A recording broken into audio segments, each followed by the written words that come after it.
तो राम जी से मिलाने वाले कौन हैं? हनुमान जी महाराज। हनुमान जी राम जी से मिलाने वाले हैं कि हनुमान जी पोस्टमैन हैं। क्या है हनुमान जी? पोस्टमैन। अच्छा, हनुमान जी की एक और आदत, जो भी राम राम राम राम राम राम जपता है हनुमान जी उसके पीछे पड़ जाते। भाई आप जो भी सीताराम जपता है उसके पीछे क्यों पड़ जाते हो? हनुमान जी बोले कहीं ये वापस लौट न आए, इसलिए हम उसके पीछे पड़ जाते हैं। जब तक वो राम जी से मिल ना ले तब तक हम पीछे पड़े ही रहते हैं। तो पीछे पड़ने वाले हनुमान जी ने किसी को मिलवाया राम जी से। 5 चर्चाएं आई पोस्टमैन। पहला, विभीषण जी को मिलवाया। रघुनाथ जी तक पहुंचाने का काम पहली बार सुग्रीव जी को किया। विभीषण जी को मिलवाया, सुग्रीव जी को मिलवाया, लेकिन प्रारंभ सुग्रीव जी से किया।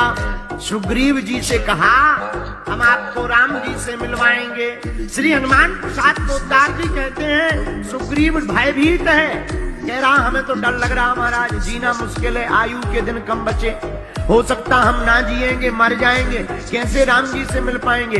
हनुमान जी बोले भैया तुम डरो मत, तुम्हें कहीं जाने की जरूरत नहीं है, हम ही तुम्हारे पास राम जी को लेकर के आ जाएंगे। ये पहले पोस्टमैन हनुमान जी। दूसरी पोस्ट का काम कहाँ किया पोस्टमैन का? दूसरी बार विभीषण जी के पास में। और विभीषण जी के पास में तो ऐसा पोस्टमैन का काम किया, तो धन्य है विभीषण जी, तुम्हारो मंत्र विभीषण माना, लंकेश्वर भय सब जग जाना। जहां इन्होंने खबर दी भैया हमारी जिंदगी तो राम जी ने बनाई है, वो बड़े दयालु हैं, तुम उनके चरण पकड़ लो। विभीषण जी ने राम जी के चरण पकड़ लिए और राम जी ने कृपा करके गले से लगा लिया। यह दूसरी बार पोस्टमैन का काम हनुमान जी ने किया। तीसरी बार कब किया पोस्टमैन का काम? जानकी जी की खबर को राम जी को दिया और रघुनाथ जी की खबर को जानकी माता को दिया। यह तीसरी बार पोस्टमैन का काम किया। चौथी बार पोस्टमैन का काम श्री हनुमान जी ने कब किया? सुकंत नाम के राजा के समय। जब सुकंत नाम के राजा को मारने के लिए भगवान राम ने प्रण ले लिया संत गुरु अपराध के लिए, तब फिर माता की आज्ञा से हनुमान जी ने पोस्टमैन का काम किया। अपनी पूंछ में सुकंत राजा को छिपा लिया। जब बाण लगा तो जब राम जी सिर के ऊपर हाथ हनुमान जी के घुमाने लगे, सोई सुकंत राजा को अपनी गोद में बैठाकर राम जी के हाथ को सुकंत राजा के माथ पर रखवा दिया। और 5वीं बार पोस्टमैन का काम हनुमान जी ने कब किया?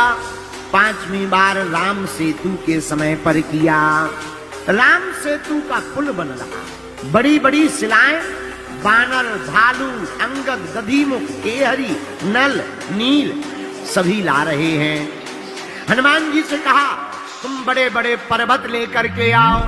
हनुमान जी बड़ी बड़ी शिलाओं को, बड़े बड़े पर्वतों को लाकर समुद्र पर पुल बनाया जा रहा। गिनती नहीं की जा रही, इतने बड़े बड़े पर्वत अनगिनत श्री हनुमान जी महाराज लेकर के आ रहे। पुल का काम अनवरत चल रहा। एक पर्वत को लाते समय रास्ते में सूचना मिली हनुमान जी को कि राम जी ने, रघुनाथ जी ने कहा राम सेतु बंधन का कार्य पूर्ण हो गया, अब पर्वत जो जहां है वहीं पर रख दो, यहाँ लाने की आवश्यकता नहीं है। एक पर्वत को लेकर उड़कर चले आ रहे थे हनुमान जी, उसी पर्वत को वहीं पर रख दिया, बीच रास्ते में रख दिया। वो जगह कौन सी थी? श्री धाम वृंदावन के नजदीक में गोवर्धन।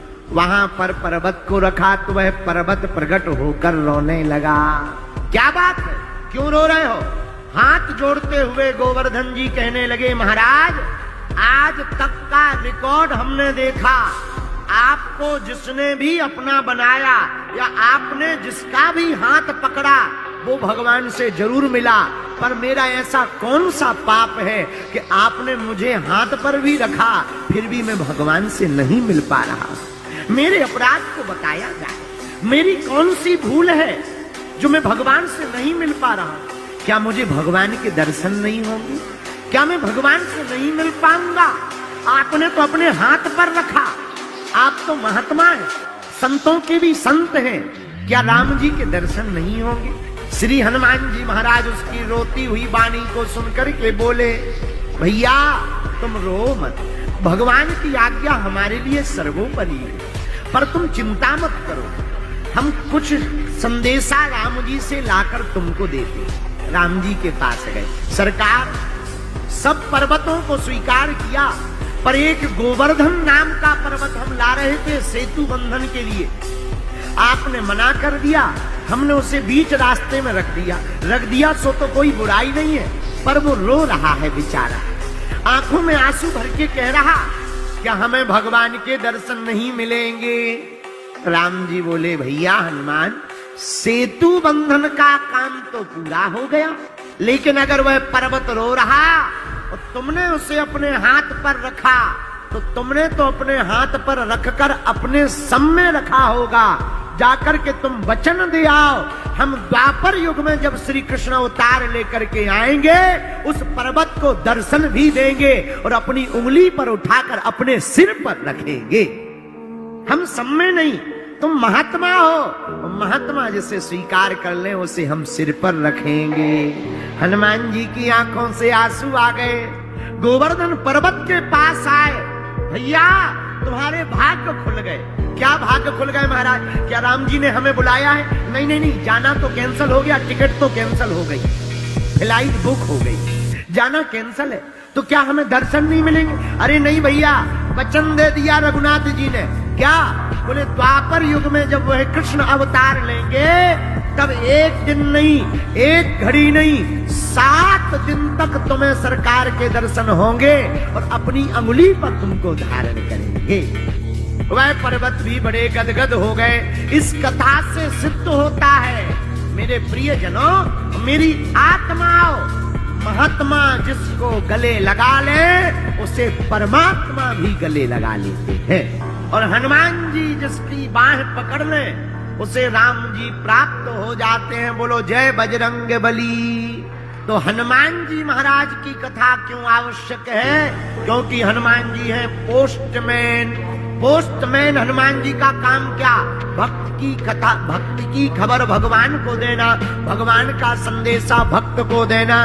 इसीलिए कलयुग में तुम्हें राम जी के, शंकर जी के मंदिर मिले या ना मिले, पर हमारे बजरंग बली के मंदिर जरूर मिल जाएंगे। इसलिए कलयुग में इनकी बड़ी महिमा है। इसलिए भैया, अगर भारत के लोग और भारत के युवान और भारत में रहने वाले प्रियजन अगर हनुमान जी की भक्ति करते हैं और हनुमान जी का चरित्र जीवन में उतारेंगे, तो हम दावे के साथ कह सकते हैं भारत को विश्व गुरु बनने से कोई नहीं रोक सकता।